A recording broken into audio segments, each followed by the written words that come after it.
Morning students, welcome to next lecture. As you know, in the previous lecture we have discussed about taxonomic categories, taxonomic hierarchy, taxon, ये कुछ एक topics हमने discuss किए थे. इसके अलावा जो 7 taxonomic categories हैं उनकी definition और उनके concept हमने अंडरस्टैंड किए थे, जैसे species, genus, family, order, class, phylum and kingdom.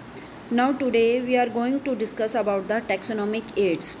जब हम किसी भी ऑर्गेनिज़म की टेक्सोनोमिक स्टडी करना चाहते हैं, उस प्लांट या स्पेसिमेन या किसी लिविंग ऑर्गेनिज़म के बारे में जानना चाहते हैं, तो सबसे इम्पॉर्टेंट होता है उसकी आइडेंटिफिकेशन और उसकी क्लासिफिकेशन. उसकी आइडेंटिफिकेशन, उसकी क्लासिफिकेशन, उसके नॉमेनक्लेचर के लिए हमें वो प्लांट स्पेसिमेन को स्टडी करना पड़ता है. तो उसको स्टडी करने के लिए जो हमें मटीरियल चाहिए या जो हमें मेथड अपनाने पड़ते हैं, उनको कहा जाता है टेक्सोनोमिक एड. टेक्सोनोमी उस प्लांट को आइडेंटिफाई, क्लासीफाई या फिर उसका नाम रखने के लिए हमें कुछ एक मेथड यूज़ करने पड़ेंगे. उन मेथड्स को टेक्सोनोमिक एड कहा जाता है. जैसे कि यहाँ दिखा रखा है आपकी बुक में. सबसे पहले हमें जो ऑर्गेनिज़म है, कोई भी ऑर्गेनिज़म, उसकी आइडेंटिफिकेशन करनी पड़ती है, पहचान करनी पड़ती है. Identification of organism require intense laboratory and field study. और इसके अलावा कलेक्शन ऑफ एक्चुअल प्लांट और स्पेसिमेन इज़ एसेंशियल. तो ये दो इम्पॉर्टेंट की हैं किसी भी ऑर्गेनिज़म की स्टडी, टेक्सोनोमिक स्टडी स्टार्ट करने के लिए. एक तो उसकी आइडेंटिफिकेशन, जिसमें बहुत सारा लेबॉरेटरी वर्क या फील्ड स्टडी करनी पड़ती हैं, और दूसरा है collection of actual plant specimen, जिसमें हमें फील्ड में जाके उसके कलेक्शन करनी पड़ती है. देन जो भी इंफॉर्मेशन हम इनके बारे में, किसी भी ऑर्गेनिज़म के बारे में गैदर करते हैं, उस इंफॉर्मेशन को हमें स्टोर भी रखना पड़ता है फॉर द फ्यूचर यूज़. तो ये 3 या 4 स्टेप हमें फॉलो करने पड़ते हैं किसी की भी ऑर्गेनिज़म की क्लासिफिकेशन के लिए, टेक्सोनोमिक स्टडी करने के लिए. Identification, then its collection, its naming, और जो इसके बारे में इंफॉर्मेशन कलेक्ट की है उस ऑर्गेनिज़म के बारे में, उसको स्टोर करना. तो ये सारी चीज़ें करने के लिए, आइडेंटिफिकेशन करने के लिए, कलेक्शन करने के लिए, या उस इन्फॉर्मेशन को स्टोर करने के लिए, उसका नाम रखने के लिए, उसके क्लासिफिकेशन के लिए हमें कुछ एक एड्स चाहिए, कुछ एक मेथड्स या कुछ एक प्रोसीजर फॉलो करने पड़ेंगे. उन्हीं को टेक्सोनोमिक एड्स कहा जाता है. टेक्सोनोमिक एड का मतलब होता है हेल्प करने वाला मेथड. सो बायोलॉजिस्ट ने कुछ एक प्रोसीजर और टेक्निक्स बनाई हैं to store and preserve the information as well as specimen. जिस स्पेसिमेन के बारे में आपने इन्फॉर्मेशन इकट्ठा की है, या जिस स्पेसिमेन को आपने, जिस लिविंग ऑर्गेनिज्म या डेड ऑर्गेनिज्म को आपने स्टडी किया है, उसके बारे में आपने जो भी इंफॉर्मेशन गैदर की है, उसको प्रिजर्व करने के लिए या स्टोर करने के लिए बायोलॉजिस्ट ने कुछ एक प्रोसीजर और टेक्निक्स बना दी हैं. उसमें से जो प्रोसीजर और टेक्निक हम उनकी स्टडी के लिए यूज़ करते हैं, उनको टेक्सोनोमिक एड कहा जाता है. जैसे 1 बाय 1 हम आगे बढ़ेंगे, आपको क्लियर हो जाएगा कि किसी भी ऑर्गेनिज़म को, चाहे वो जिंदा ऑर्गेनिज़म है, चाहे वो डेड ऑर्गेनिज़म है, उसके बारे में जो कंप्लीट स्टडी करनी है हमने, उसकी आइडेंटिफिकेशन करनी है, क्लासिफिकेशन करनी है, उसकी नॉमेनक्लेचर करना है, उसके लिए हमें कुछ एक प्रोसीजर और कुछ एक मेथड फॉलो करने पड़ते हैं. और उन्हीं प्रोसीजर और टेक्निक्स को और उन मेथड्स को टेक्सोनोमिक एड कहा जाता है. देन सबसे पहले है हर्बेरियम. सबसे पहले 3 टेक्सोनोमिक एड यहाँ पे, 4 टेक्सोनोमिक एड यहाँ पे आप स्टडी करेंगे. Herbarium, then next is the botanical garden, third is the museum, and 4 is the zoological parks, and 5th one is the key. तो 5 टेक्सोनोमिक एड हैं आपके सिलेबस में. That is a herbarium, botanical garden, museum, zoological park, and next is a key. तो इनको 1 by 1 हम study करेंगे. First taxonomic aid है herbarium. Herbarium is the store house of collected plant specimen that are dried, pressed and preserve on sheets. जब हम plant की, सिर्फ only plant specimen की कलेक्शन करते हैं, उनको सुखा के, उनको प्रेस करके, उनको प्रिजर्व करके शीट के ऊपर जो है वो रखते हैं. शीट के ऊपर, हर्बेरियम शीट के ऊपर प्रिजर्व करके रखते हैं.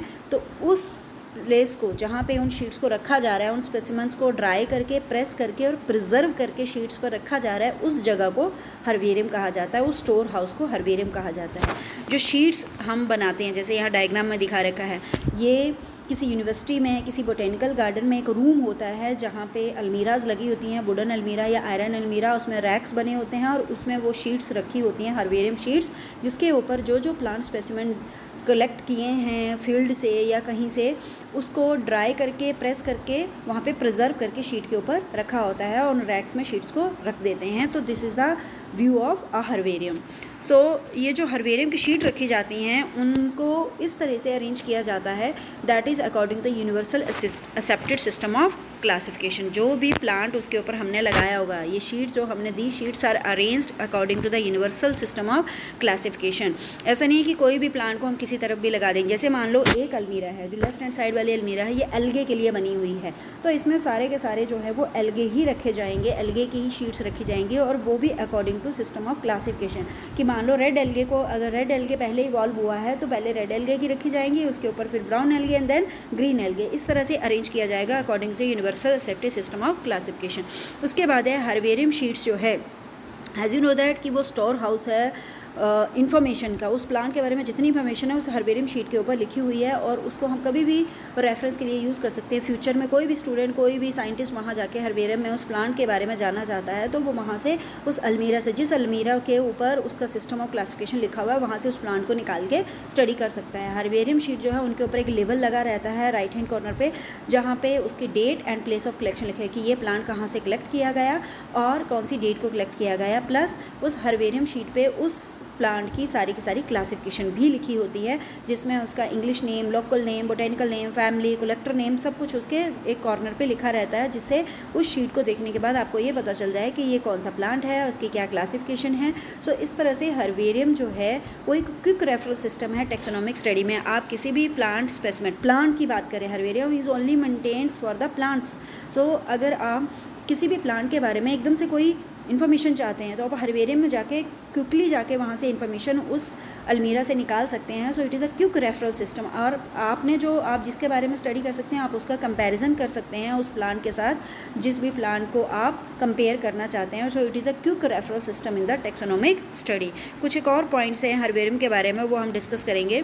जैसे कि डेफिनेशन में तो आपने पढ़ ही लिया कि herbarium is a collection of pressed, dried plant specimen and mounted मतलब preserved on specific sheets, and they are identified and arranged in according to the universal system of classification। जो हर्बेरियम है उसका एग्जाम्पल है herbarium botanical survey of India Coimbatore. इसके अलावा Q botanical garden है, royal botanical garden है, ये world के बोटेनिकल का फेमस बोटेनिकल गार्डन है। और herbarium of botanical survey of India, sorry botanical garden he, herbarium की बात कर रहे हैं हम। सो इसका एग्जाम्पल है herbarium of botanical survey of India Coimbatore. और जो मैंने आपको क्यू बोटेनिकल गार्डन और रॉयल बोटेनिकल गार्डन बताया, ये बोटेनिकल गार्डन के बारे में हम नेक्स्ट टॉपिक में पढ़ेंगे। लेकिन ये जितने भी बोटेनिकल गार्डन है वहाँ पे हर्बेरियम भी हैं। बोटेनिकल गार्डन के अंदर एक रूम या एक लैब या एक छोटा सा पार्ट ऐसा होता है जहाँ पे बोटेनिकल गार्डन में हर्बेरियम भी बना होता है। तो जो ये रॉयल बोटेनिकल गार्डन आप आगे पढ़ेंगे, या क्यू बोटेनिकल गार्डन जो बर्ड के फेमस बोटेनिकल गार्डन है, उनमें हर्बेरियम भी हैं। तो आप एग्जाम्पल में हर्बेरियम के क्यू बोटेनिकल, क्यू हर्बेरियम या रॉयल हर्बेरियम इस तरह से भी लिख सकते हैं, क्योंकि वहाँ पे हर्बेरियम भी होते ही हैं बोटेनिकल गार्डन में। ये फिक्स है कि वहाँ एक हर्बेरियम भी होगा। तो इसका एक example herbarium of botanical survey of India Coimbatore है। उसके बाद है हर्बेरियम कैसे बनाया जाता है। आप जिस भी प्लांट का हर्बेरियम बनाना चाहते हैं, उसकी ट्विग, उसकी ब्रांच जिसमें पत्ते हों, इन्फ्लोरेसेंस या फ्लावर्स हों, उसको कलेक्ट करके ले आते हैं हम। उसके बाद अगर आप हर्ब्स का बनाना चाहते हैं तो प्लांट स्पेसिमन, उस हर्ब का वेजिटेटिव और रिप्रोडक्टिव पार्ट भी साथ में ही लाते हैं। फिर उनको सुखाया जाता है न्यूज़पेपर के फोल्ड के बीच में, और टाइम टू टाइम न्यूज़पेपर को चेंज किया जाता है, क्योंकि आपको पता है जब आप फ्रेश प्लांट लगाएंगे तो उससे पानी निकलेगा, मॉइस्चर निकलेगा और वो न्यूज़पेपर को गीला कर देगा। इसलिए टाइम टू टाइम उनको न्यूज़पेपर को बदला जाता है, चेंज किया जाता है, जिससे जब तक प्लांट सूख ना जाए। उसके बाद उस प्लांट स्पेसिमेन को जो उसके पार्ट्स जैसे आप लाए हैं, उन्हीं प्लांट पार्ट्स के साथ जो है एक प्लांट प्रेस के नीचे रख दिया जाता है। न्यूज़पेपर के बीच में वो प्लांट होता है और उसके ऊपर एक भार आयरन की जो है वो बॉक्स रख दिए जाते हैं, जिससे वो अच्छे से प्रेस हो जाए। पहले आपने ड्राई किया उसको न्यूज़पेपर के बीच में, उसके बाद उसके ऊपर क्या रख दिया, उन्हीं न्यूज़पेपर में रहने दिया उस प्लांट को, उसके ऊपर प्लांट प्रेस रख दिया, जिससे वो आसानी से जो है वो जो उसमें थोड़ा बहुत मॉइस्चर रह भी गया वो निकल भी जाएगा और वो बिल्कुल फैल के प्रेस हो जाएगा, बिल्कुल ईज़िली जो है वो एक पतली लेयर में प्रेस हो जाएगा। उसके बाद जो है उन ड्राइड स्पेसिमेन को हर्बेरियम शीट्स के ऊपर जो है वो माउंट कर दिया जाता है, जो उनको चिपकाया जाता है, स्टिक किया जाता है हर्बेरियम शीट के ऊपर, उनको कहा जाता है mounting of specimen. Herbarium sheet का साइज़ यहाँ लिखा हुआ है, ये आपको पता होना चाहिए। माउंटेड स्पेसिमेन के ऊपर फिर फंगीसाइड स्प्रे किया जाता है 0.1 सोल्यूशन ऑफ मर्क्यूरी क्लोराइड। ये एंटी फंगल है, क्योंकि जब आप हर्बेरियम शीट्स के ऊपर उन सूखे स्पेसिमेंस को लगाएंगे तो उनके ऊपर फंगस लग सकती है। आपको पता है कि जो आप कोई चीज़ें घर में प्रिजर्व करके रखते हैं तो कुछ टाइम के बाद जब रेनी सीज़न आता है या थोड़ा बहुत मॉइस्चर आता है तो वो फंगस पकड़ लेती हैं, तो उनके ऊपर मर्क्यूरी क्लोराइड जो है वो स्प्रे किया जाता है, जिससे वो एंटी फंगल होता है और इससे उनको स्पेसिमेंस को या फिर हर्बेरियम शीट को फंगस का इन्फेक्शन नहीं होता। इसके अलावा उनके ऊपर पेस्टिसाइड्स का, नेप्थोलिन बॉल का, कार्बन डाइसल्फाइड का भी स्प्रे किया जाता है, जिससे कोई इंसेक्ट उनके ऊपर अटैक, उन हर्बेरियम शीट के ऊपर अटैक ना करे। अगर आपने हर्बेरियम हैवी पार्ट्स का बना रहे हैं, जैसे सीड्स और फ्रूट का बना रहे हैं, तो उनको पैकेट्स के अंदर रखा जाता है और उन्हीं शीट्स के साथ जिस प्लांट के सीड और फ्रूट हैं उसी प्लांट की हर्बेरियम शीट के साथ उनको अटैच कर दिया जाता है। देन अगर कोई नया नाम, न्यू नेम किसी स्पीसीज़ के लिए सुजेस्ट हुआ है तो उस स्पीसीज़ को भी साथ में उस स्पीसीज़ को हर्बेरियम शीट पे माउंट करके वहाँ हर्बेरियम में रखा जाता है। अगर कोई नया नाम उसके, जैसे मान लो कोई ऐसा प्लांट था जिसका पुराना नाम जो था वो लोकल नेम चल रहा था, लेकिन अभी उसका नया साइंटिफिक नेम आया है, तो उसको नए वाले साइंटिफिक नेम वाले प्लांट को भी माउंट करके हर्बेरियम शीट को रख दिया जाता है और इन स्पेसिमेन को कहा जाता है टाइप स्पेसिमेन। उस प्लांट को वहीं रखा जाता है जहाँ पे पुराना उसका नाम वाला वो हर्बेरियम शीट रखी हुई है, वहीं साथ में उसके नए नाम वाले जो स्पेसिमेन है उसको भी रखा दिया जाता है और उसको कहा जाता है टाइप स्पेसिमेन। हर्बेरियम जो है उन स्पेसिमेन को बहुत केयर के साथ हैंडल किया जाए तो बहुत लंबे टाइम तक हम उन स्पेसिमेन को, हर्बेरियम शीट्स को प्रिजर्व करके रख सकते हैं, लेकिन उनको फंगस और इंसेक्ट के अटैक से बचाना होता है, टाइम टू टाइम केमिकल का स्प्रे करना होता है। इसके अलावा हर्बेरियम शीट के ऊपर एक लेबल हमेशा लगा रहता है, पहले भी हमने पढ़ा कि उसके ऊपर उसकी सारी की सारी जो है वो इन्फॉर्मेशन होती है, कब वो कलेक्ट हुआ, किसने कलेक्ट किया, collector name, date, time of collection, उसकी सारी की सारी क्लासिफिकेशन जो है वो उस लेबल के ऊपर रखी रहती है। उसके बाद है इंपॉर्टेंस ऑफ हर्बेरियम। हर्बेरियम का क्या फ़ायदा है? Herbarium is the source of knowledge about the flora. Flora होता है प्लांट्स। देखो दो टर्म्स होती हैं, फ्लोरा एंड फोना। फोना इस term use for the animals and flora is use for the plants. तो आप किसी भी प्लांट के बारे में कोई किसी भी रीजन के, जैसे मान लो आप इंडिया के जो हर्बेरियम है वहाँ पे जाके आप इंडिया के बहुत सारे प्लांट्स, मैक्सिमम प्लांट्स के बारे में जान सकते हैं। वहाँ पे आपको हर्बेरियम में उस रीजन में जहाँ पे वो हर्बेरियम बना है उस रीजन के सारे प्लांट्स, मैक्सिमम प्लांट्स के जो है वो स्पेसिमेन वहाँ पे मिल जाएंगे। तो किसी कंट्री के, किसी रीजन के फ्लोरा के बारे में, प्लांट्स के बारे में जानना चाहते हैं तो आपको हर्बेरियम की शीट्स से वहाँ पे हर्बेरियम में जाके आप इन्फॉर्मेशन ले सकते हैं। जैसे डाटा स्टोर, यहाँ पे सारा डाटा स्टोर है, उस इन्फॉर्मेशन सारी स्टोर है उस प्लांट के, जो प्लांट वहाँ अवेलेबल है हर्बेरियम में, वहाँ पे आपको सारा उनके बारे में इन्फॉर्मेशन मिल जाएगी। देन आप इजीली प्लांट्स को वहाँ जाके आइडेंटिफाई कर सकते हैं, पहचान सकते हैं। जो भी टाइप स्पेसिमेन है, जो न्यू स्पेसिमेंस आ रहे हैं उनको ईजिली जाके आप वहाँ पे पहचान कर सकते हैं, क्योंकि बहुत स्पेसिमेन वहाँ पे रखे रहते हैं हर्बेरियम में। आप जो है वो टेक्सोनोमिक और एनाटॉमिकल स्टडी कर सकते हैं हर्बेरियम शीट से, उन प्लांट्स को देख के पॉलन करेक्टर को स्टडी कर सकते हैं, मॉर्फोलॉजिकल करेक्टर और पॉलन ग्रेन जो है वो स्टडी कर सकते हैं, क्योंकि जो पॉलन ग्रेन है हमने पढ़ा है कि पॉलन ग्रेन के चारों ओर एक लेयर होती है स्पोरोपोलिन, और ये सबसे रेजिस्टेंट ऑर्गेनिक मटेरियल है पूरे वर्ल्ड का, ये कभी भी ख़राब नहीं होता है। तो 200 साल पुराने भी आपको पॉलन ग्रेन वहाँ पे वैसे के वैसे दिखाई दे सकते हैं, मिल सकते हैं। इसके अलावा आप किसी भी प्लांट के सेल की study of cytology, study of the cell, DNA, structure of DNA study करना चाहते हैं, किसी की टेक्सोनॉमी, न्यूमेरिकल टेक्सोनॉमी या कीमो टेक्सोनॉमी स्टडी करना चाहते हैं, तो आप उस प्लांट के बारे में इजीली स्टडी कर सकते हैं। And herbarium is the good storage of the gene pool. आप किसी भी प्लांट के जीन्स को स्टडी करना चाहते हैं तो उस स्पेसिमेन से आप जीन लेके उनको स्टडी कर सकते हैं। So these are the some basic importance of the herbarium. तो पेपर में अगर जो क्वेश्चन आता है तो write a note on the herbarium, तो आपको हर्बेरियम के बारे में कुछ पॉइंट्स लिखने होते हैं, फिर फेमस हर्बेरियम का एग्जाम्पल देना होता है 1 या 2, और उसके बाद इंपॉर्टेंस ऑफ हर्बेरियम लिखना होगा। ऐसे ही आगे जो हम टॉपिक पढ़ेंगे बोटेनिकल गार्डन, जूलॉजिकल पार्क्स, उनमें भी यही पैटर्न फॉलो होगा। पहले उनके बारे में थोड़ी एक्सप्लेनेशन, उसके बाद उनके एग्जाम्पल, और लास्ट में उनकी इंपॉर्टेंस लिखनी होगी। सो नेक्स्ट जो टॉपिक हम स्टार्ट करने जा रहे हैं बोटेनिकल गार्डन। बोटेनिकल गार्डन जो है that is the collection of living plant for the reference. यहाँ पे आपको जिंदा पौधे ज़मीन में लगे हुए मिलेंगे, मैक्सिमम वैरायटी के उस रीजन के जिस रीजन में बोटेनिकल गार्डन बनाया गया है। मान लो बोटेनिकल गार्डन अगर आपके रीजन में, आपके एरिया में बनाया गया है, तो आपके स्टेट के या आपके आसपास के स्टेट के या आपके आसपास के डिस्ट्रिक्ट के जितने भी अलग अलग वैरायटी के प्लांट्स हैं वो आपको बोटेनिकल गार्डन में लगे हुए दिखाई देंगे, आप उनको जिंदा प्लांट को वहाँ स्टडी कर सकते हैं। तो ये डिफरेंस है हर्बेरियम और बोटेनिकल गार्डन में।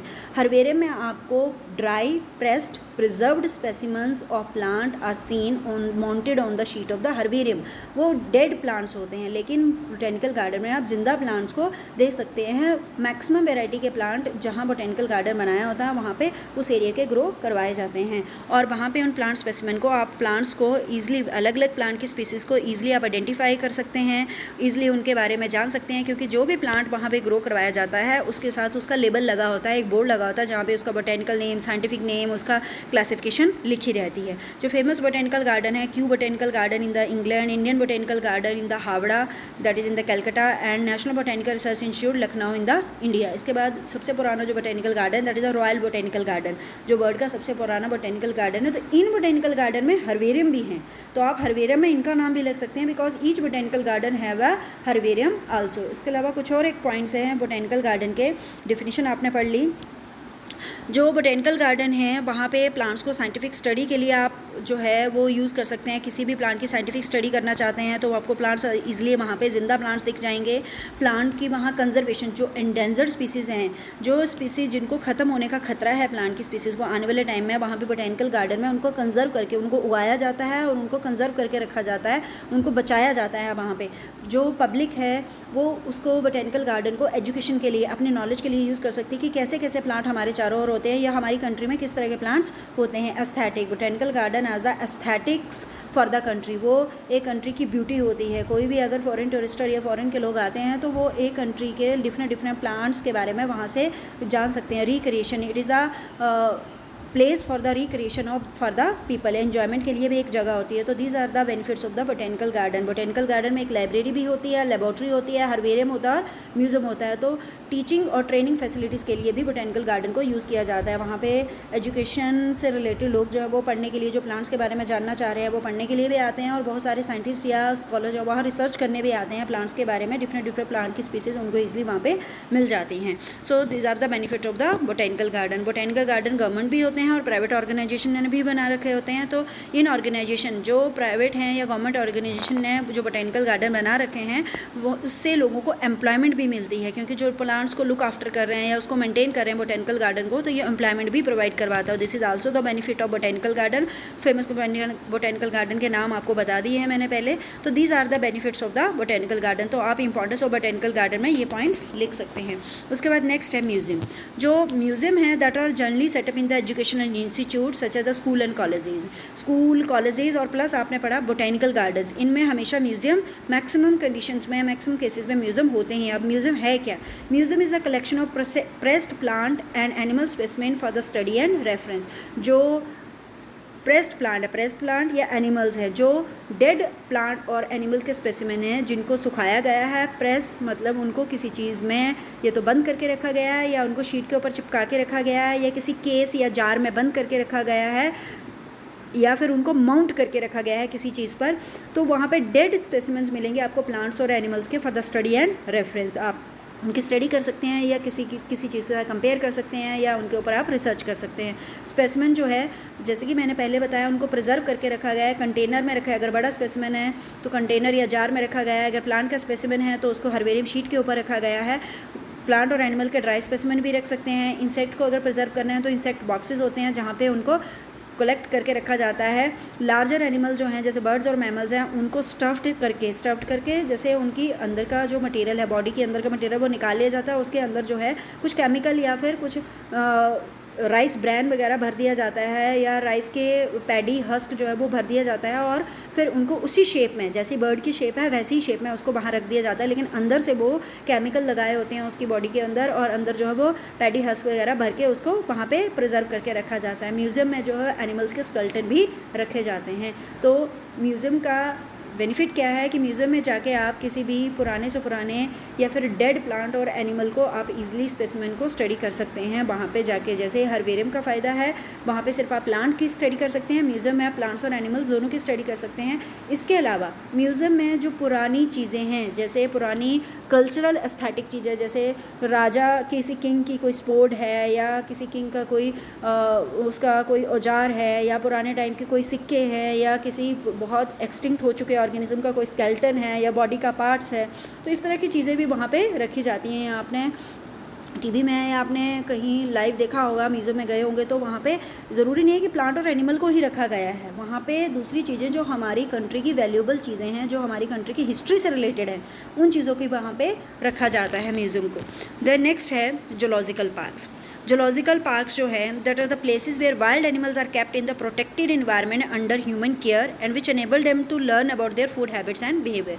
ऐसी जगह जहाँ पे एनिमल्स को ऐसे इन्वायरमेंट में रखा जाता है जैसे उनको फील होता है कि वो अपने नेचुरल हैबिटेट में ही रह रहे हैं, उनको प्रोटेक्टेड इन्वायरमेंट में रखा जाता है, लेकिन इस तरह से प्रोटेक्ट किया जाता है कि उनको केजेस में नहीं रख के उनको नेचुरल हैबिटेट में रखा जाता है। That are the zoological parks. आपने टीवी में या कभी जू देखा होगा, तो आपने पहले क्या होता था, एनिमल्स को एक पिंजरे में बंद करके रखा जाता था, लेकिन अब जितने भी जू हैं उनको जूलॉजिकल पार्क में कन्वर्ट कर दिया गया। वहाँ पर एनिमल्स को एक केज में रखने की जगह खुले में रखा जाता है, एक बड़ा सा एरिया जो है उसकी बाउंड्री वाल बना दी जाती है, और उस एरिया में एनिमल्स को, जैसे मान लो एक बड़ा सा प्लॉट है, तो उसमें अगर टाइगर को रखना है तो उस प्लॉट के चारों ओर बाउंड्री वॉल लगा देंगे, उसमें बड़ा बड़ा ग्रास ग्रो करवा देंगे, एक तालाब बना देंगे और उसमें एनिमल को खुला रखा जाएगा, लेकिन वो उस बाउंड्री को क्रॉस नहीं कर पाएगा। तो इस तरह से उसको इस तरह से उस छोटे से प्लॉट में, छोटे से एरिया में इस तरह से मेंटेन किया जाएगा कि उसको ऐसे लगे कि वो अपने ही घर में रह रहा है, उसको बंद केज में, छोटे से केज में नहीं रखा जाएगा।